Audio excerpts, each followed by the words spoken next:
Welcome sa ating session 2 ng Context of BA Bookkeeping. Ayos, kamusta kayo? Pag-uusapan natin sa episode na to ay himay-himayin natin ang mga department. Diba, naibanggit ko sa ating pinakaunang session na ang bookkeeping is understanding the context of the business process. Dapat maintindihan natin yung business process. At sinabi ko rin na ang bookkeeping is the tip of an iceberg na marami siyang nasasakupan.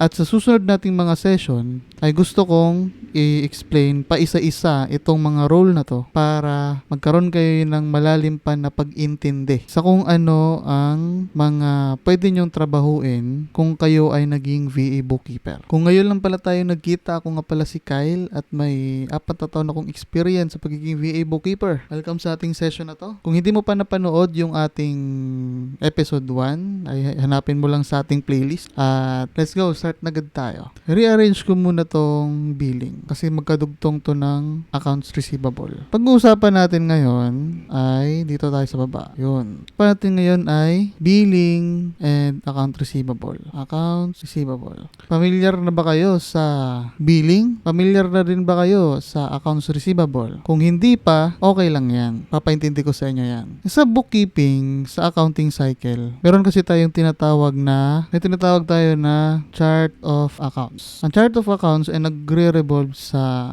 asset, liabilities, owner's equity, revenue, expenses. Sa accounting cycle, may tinatawag na chart of accounts. Itong mga nabanggit ko na mga department sa loob ng isang accounting department, dito lang din yan nagre-revolve sa scope ng chart of accounts. Kaya kailangan talaga guys na intindihan nyo yung pinaka-accounting cycle and accounting basics. Napaka-importante niyan. Financial statements pala dito. Yan. Dinagdagan lang natin yung accounting cycle kasi may nakalimutan tayo sa pinakaunang episode. Chart of accounts. Now, ang asset, alam nyo na yan. Alam nyo na itong chart of accounts. Kasi marahil, ano nyo na yan.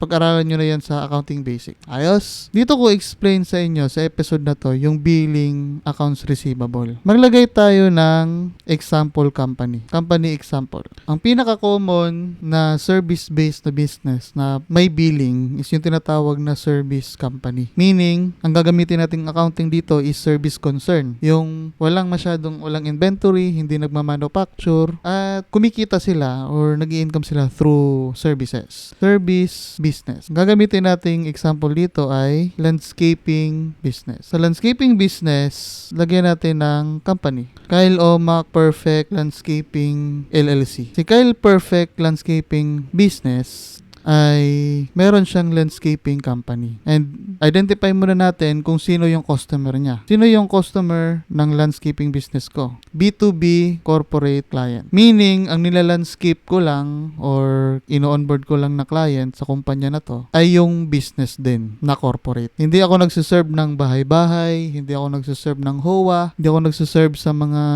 direct customer, yung may sariling bahay, yung nirerentang bahay. Ang siniserve ko is yung mismong may-ari ng HOA, mismong head ng HOA, or yung mga may business na kahit ano. Example, may office yung client ko, tapos kailangan ng landscaping for maintenance. Sila yung mga client ko. Yan yung B2B corporate. Yung ang customer ko ay business din. Kasi pag sinabi nating B2C, business to customer yan. I mean, business to consumer. Yan yung B2C. Pag landscaping business ako, tapos B2C yung atake ko, yung mga client ko niyan, yung mga may bahay, pag may bahay kayo, tapos kailangan nyo ng landscaping services, client ko kayo. Pwede naman magsama itong B2B tsaka B2C. And for the demonstration ng ating episode ngayon, mag-focus tayo sa B2B. Okay? Ano ang process ng B2B corporate clients kapag ikaw ay may landscaping business? Papakita ko sa inyo yan. Balik tayo sa ating pinaka-basic na context of bookkeeping. Alamin muna natin yung sales process ng aking business. Now, before tayo magpunta sa billing and accounts receivable na context, magigets nyo pagkatapos itong session na to kung bakit may billing at bakit may accounts receivable. Before tayo magkaroon ng client, syempre, dadaan yan siya sa marketing. Ang marketing, ito yung ang hahanapin ng marketing ay leads. After makahanap paghahanap ni marketing ng leads, syempre magmamarket yan. Kapag B2B yan, hindi yan sa social media usually naghahanap. Usually yan, yung marketing personnel niyan nasa labas, naghahanap ng corporate clients. Pumupunta talaga yan sa mga companies. Ini-introduce ang ating services. Leads hinahanap niyan. Ang marketing, maghahanap siya ng leads. Sinong hahanapin niya? Yung purchasing ng magiging lead niya. For example, ang ating client ay si Hotdog LLC. Si Hotdog LLC gawa-gawa lang yan si Hotdog LLC guys ha. Si Hotdog LLC, pupunta tayo sa kanya, yung marketing. Marketing na tao pupunta sa Hotdog LLC para maghanap ng leads. Sino kakausapin niya sa Hotdog LLC? Yung purchasing ng Hotdog LLC. Sino yung lead? Yun. Purchasing of lead. Ito yung hahanapin ng marketing. Punta siya doon sa opisina. Hello po, ma'am sir.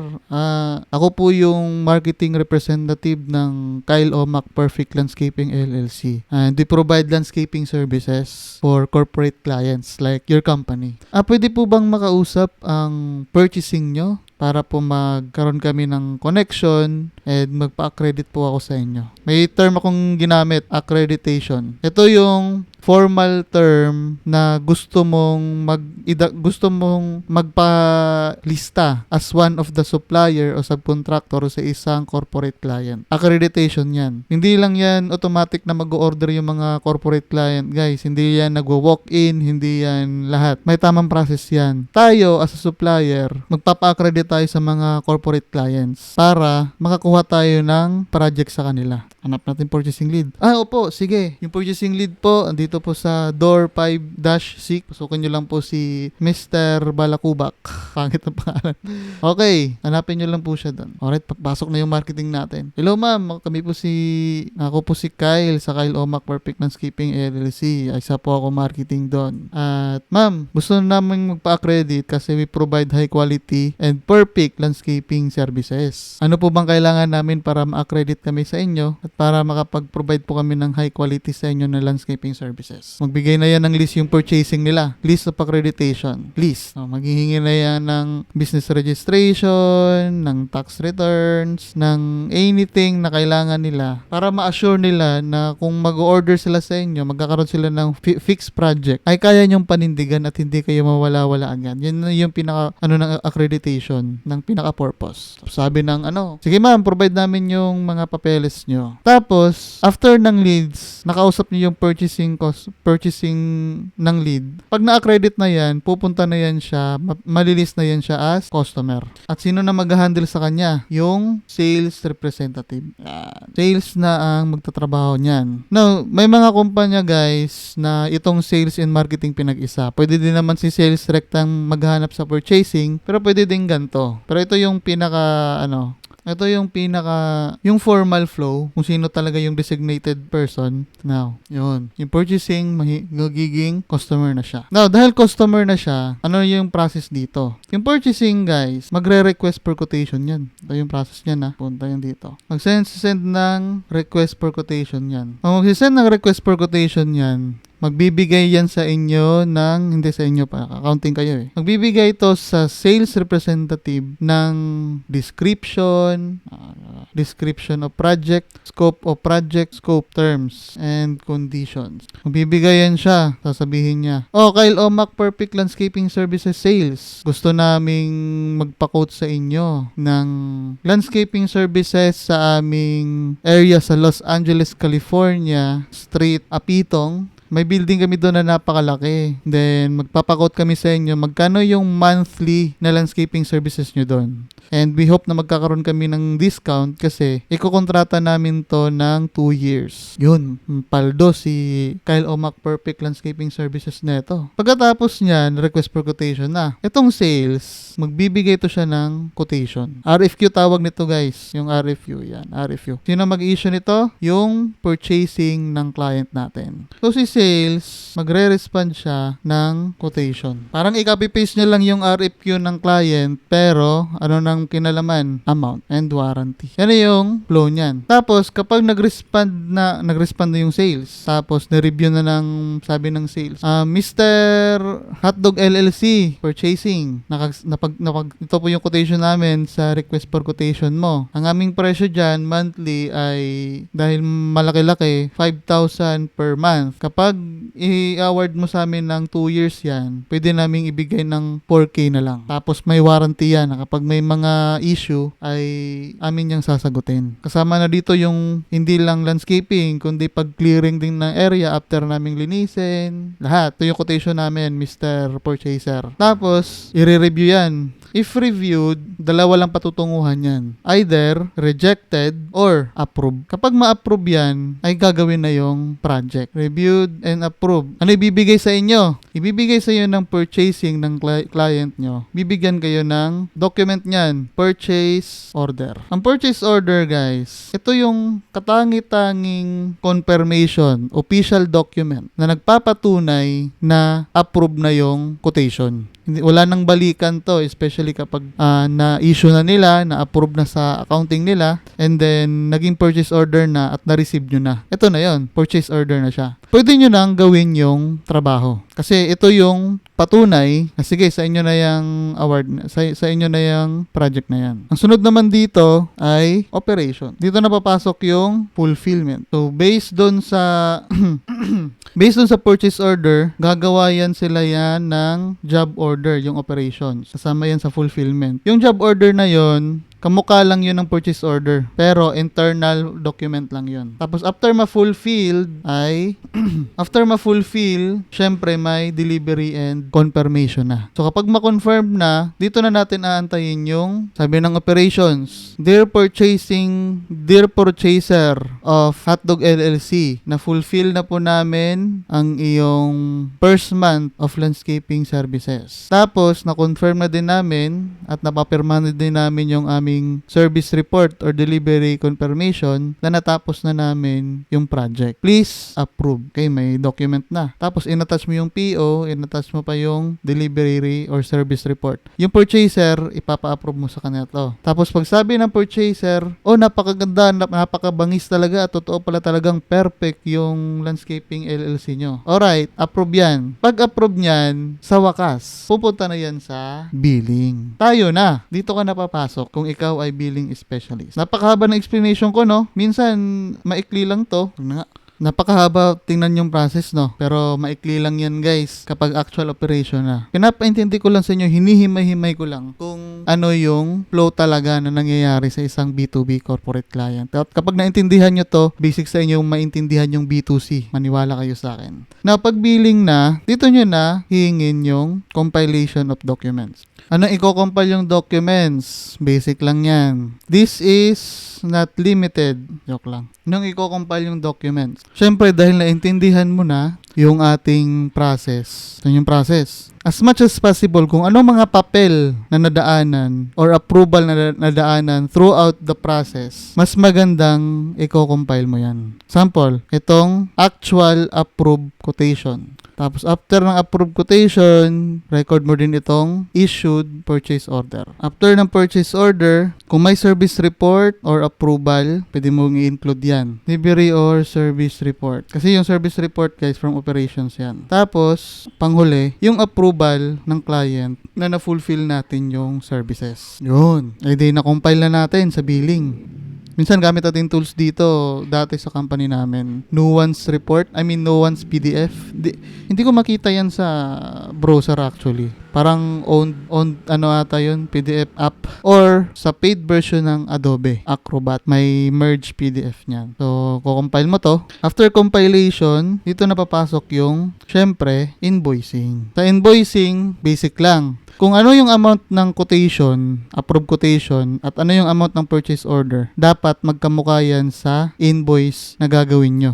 Ano yung quantity, ano yung quantity, especially yung amount talaga, yung total. Dapat yung tax din, if may tax, dapat same din ang amount. At basta magkamukha dapat yung purchase order tsaka quotation. Invoicing yan. Sa mga software naman like QuickBooks, pag gamit nyo yung QuickBooks pang quotation, madali na lang i-convert sa invoice yan. I-attach mo na lang yung compilation of documents. At sa mga ibang software din na ginagamit, magkadugtong talaga yung quotation tsaka invoicing. Magkadugtong yan. So, hindi mo siya manualin talagang i-match. Pero at least, alam mo sa manual na yung approved quotation tsaka purchase order dapat magkamukha yan sa actual invoice. Ano nakasunod ng invoicing? Dito na papasok yung collection. Ganyan ka-basic ang billing accounts receivable. Madaling tingnan kasi na-explain ko ng tama. Diba? Ito yung pagkakasunod-sunod, guys. Pwede nyo yung screenshot kung maintindihan nyo.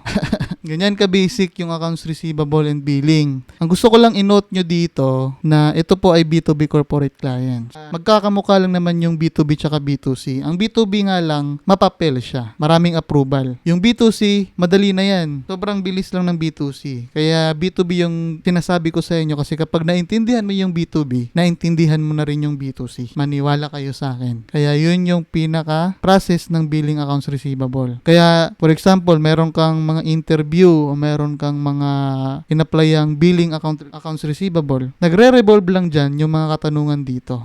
Kapag ikaw ba ay billing, how do you compile documents, your organization skills, especially pag sasabihin, are you able to process billings 100 per day? Grabe naman yung 100 per day, no? Pero tatanungin ka niyan, how many do you think, no? Pag wala kang experience, if you have any experience in billing, how many invoices can you make per day? Given na mag-compile ka pa ng quotation, ng purchase order, ng documents, and you create and you convert it to invoice. Ilang araw mo yang gagawin or ilan invoice ang napaprocess mo sa isang araw. Ganyan. And if you understand what are the files that you are going to compile if you are a billing specialist, tatanungin ka niyan. Tapos, mas maganda kasi pag na-interview ka, naintindihan mo tong process na to. Kasi yung mga tanong nila, maalam mo yung context. Example, ganito. Given, tatanungin ka ng recruiter or ng client, final interview. Alright,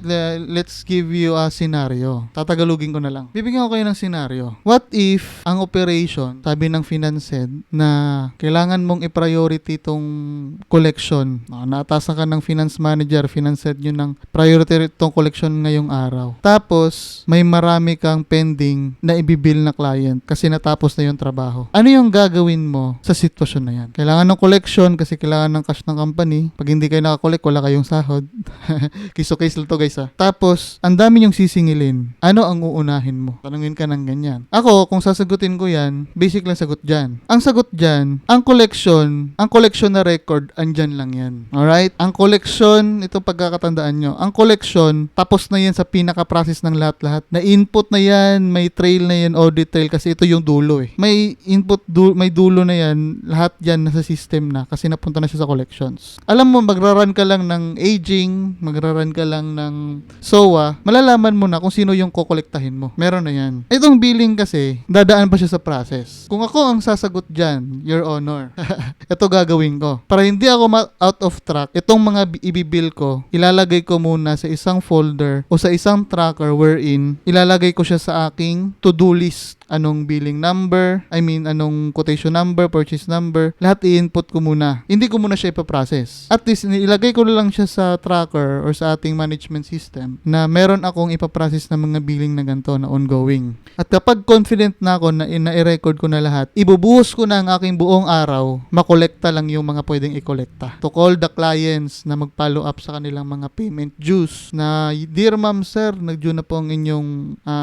landscaping services naming na-accomplish nung ano. And then, minsan, SOA na binibigay nyo. Ma'am, meron po akong binigay na SOA nung nakaraan. Ng invoice 1001, 1002. Pwede po bang malaman yung payment status? Payment status. Para, mga reference na yan, guys, pag mga corporate clients. Reference na pinag-uusapan yan, numbering na. Ma'am, pwede po ba mag-ask sa status ng invoice 5002? Yun, i-check na ng accounting ng clients. Okay. Ito po yung 502 na process na po namin. marahil mababayaran to next Friday. Update mo ulit yung mga dito, yung mga status para may mai-report ka sa Finanshead mo kung kailang mababayaran yung mga invoices na dapat kolektahin. At kapag natrabaho mo na tong collections, pasundot-sundot ka nang mag-catch up dito sa billing para ma-invoice mo na siya. Walang kahirap-hirap. Pag ako nag-explain, napaka-basic.